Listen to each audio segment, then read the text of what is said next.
लगभग कृष्ण पक्ष की अष्टमी को रात के 12 बजे मथुरा के राजा कंस की जेल में वासुदेव जी की पत्नी देवी देवकी के गर्भ से 16 कलाओं से युक्त भगवान श्री कृष्ण का जन्म हुआ था। इस तिथि को रोहिणी नक्षत्र का विशेष महात्म्य है। इस दिन देश के समस्त मंदिरों का श्रृंगार किया जाता है। कृष्णावतार के उपलक्ष्य में झांकियां सजाई जाती है। भगवान कृष्ण का श्रृंगार करके झूला सजाया जाता है। स्त्री पुरुष रात के 12 बजे तक व्रत रखते हैं। रात को 12 बजे शंख तथा घंटों की आवाज से श्री कृष्ण की जन्म की खबर चारों दिशाओं में गूंज उठती है। भगवान श्री कृष्ण की आरती उतारी जाती है और प्रसाद वितरण किया जाता है। प्रसाद ग्रहण कर व्रत को खोला जाता है। तथा द्वापर युग में पृथ्वी पर राक्षसों के अत्याचार बने लगे। पृथ्वी गाय का रूप धारण कर अपनी कथा सुनाने के लिए तथा उद्धार के लिए ब्रह्माजी के पास गई। ब्रह्माजी सब देवताओं को साथ लेकर पृथ्वी को विष्णु के पास क्षीर सागर ले गए। उस समय भगवान विष्णु उन्नत शैया पर शयन कर रहे थे। स्तुति करने पर भगवान की निद्रा भंग हो गई। भगवान ने ब्रह्मा एवं सब देवताओं को देखकर उनके आने का कारण पूछा तो पृथ्वी बोली, भगवान मैं पाप के बोझ से दबी जा रही हूँ, मेरा उद्धार कीजिए। ये सुनकर विष्णु बोले, मैं ब्रजमंडल में वासुदेव की पत्नी देवकी गर्भ से जन्म लूंगा।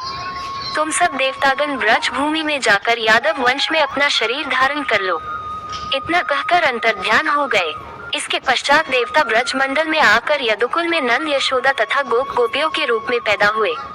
द्वापर युग के अंत में मथुरा में उग्रसेन राजा राज्य करता था। उग्रसेन के पुत्र का नाम कंस था। कंस ने उग्रसेन को बलपूर्वक सिंहासन से उतारकर जेल में डाल दिया और स्वयं राजा बन गया। कंस की बहन देवकी का विवाह यादव कुल में वासुदेव के साथ निश्चित हो गया। जब कंस देवकी को विदा करने के लिए रथ के साथ जा रहा था तो आकाशवाणी हुई कि हे कंस, जिस देवकी को तू बड़े प्रेम से विदा करने कर रहा है उसका 8वां पुत्र तेरा संहार करेगा। आकाशवाणी की बात सुनकर कंस क्रोध से भरकर देवकी को मारने को तैयार हो गया। उसने सोचा ने देवकी होगी न उसका पुत्र होगा। वासुदेव जी ने कंस को समझाया कि तुम्हें देवकी से तो कोई भय नहीं है, देवकी की 8वीं संतान में तुम्हें सौंप दूंगा। तुम्हारे समझ में जो आए उसके साथ वैसा ही व्यवहार करना। कंस ने वासुदेव जी की बात स्वीकार कर ली और वासुदेव देवकी को कारागार में बंद कर दिया। तत्काल नारद जी वहां पहुंचे और कंस से बोले कि यह कैसे पता चला कि 8वां गर्भ कौन सा होगा, गिनती प्रथम से या अंतिम गर्भ से शुरू होगा। कंस ने नारद जी के परामर्श पर देवकी के गर्भ से उत्पन्न होने वाले समस्त बालकों को मारने का निश्चय कर लिया। इस प्रकार एक एक करके कंस ने देवकी के 7 बालकों को निर्दयता पूर्वक मार डाला।